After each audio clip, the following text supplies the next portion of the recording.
So, another day, yet another video, and another video on GPO. Today, GPO finally released its update 10, which included a bunch of new changes, or so you would think. The main part of this update is definitely mobile support, which I know will entice a lot of you people out there. And even though I know GPO adding mobile support was a huge change and something I feel the game needed, I don't think it should have made it a 15-hour maintenance. The Dressrosa update was a maintenance for about 12 hours, which was a way bigger update in terms of content. So yeah, before I actually show you what there is to do in this update, be sure to join the Discord linked down below for GPO fruit giveaways I do in the future, and while you're at it, be sure to like and subscribe.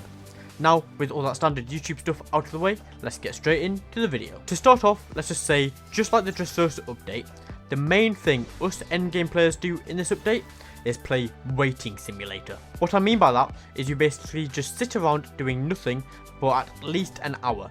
During my stream, we decided to just farm lore while we waited for new bosses to spawn, which did require a little bit of waiting, however it was better than just sitting still for an hour. There are two new bosses in this update, those being Gold D Roger and Mihawk.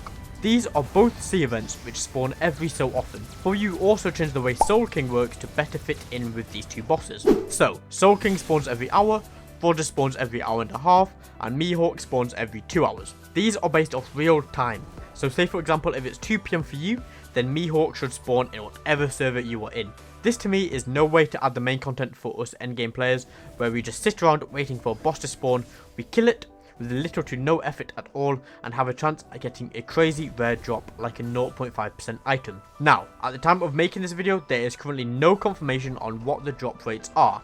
However, if you want to get Ace from Roger or Yori from Mihawk, they will both likely be mythical items, which, just like Kikoku, will be a 0.5% drop.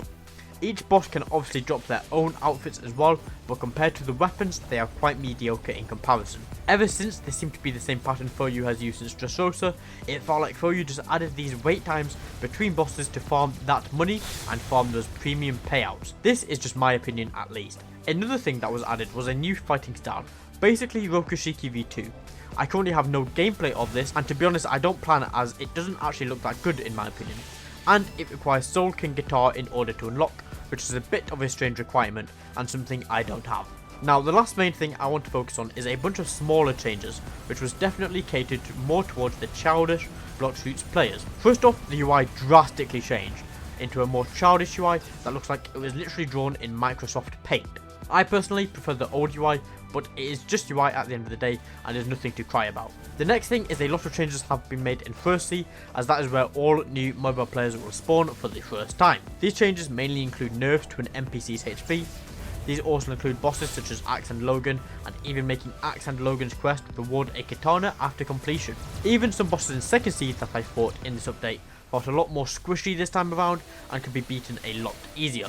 I still think a lot of bosses in this game are hard to beat solo however, and still impossible for some. However, I do definitely think Foyu made this change not only because is it hard enough to play the game on Roblox as it is, but also because it will be what the mobile Blox Fruits players coming to GPO are more used to. The final thing for this video is what is the player count looking like. First off, bear this in mind, that for me it is currently 3:30 in the afternoon. So schools may have just finished in the UK and people still aren't home yet.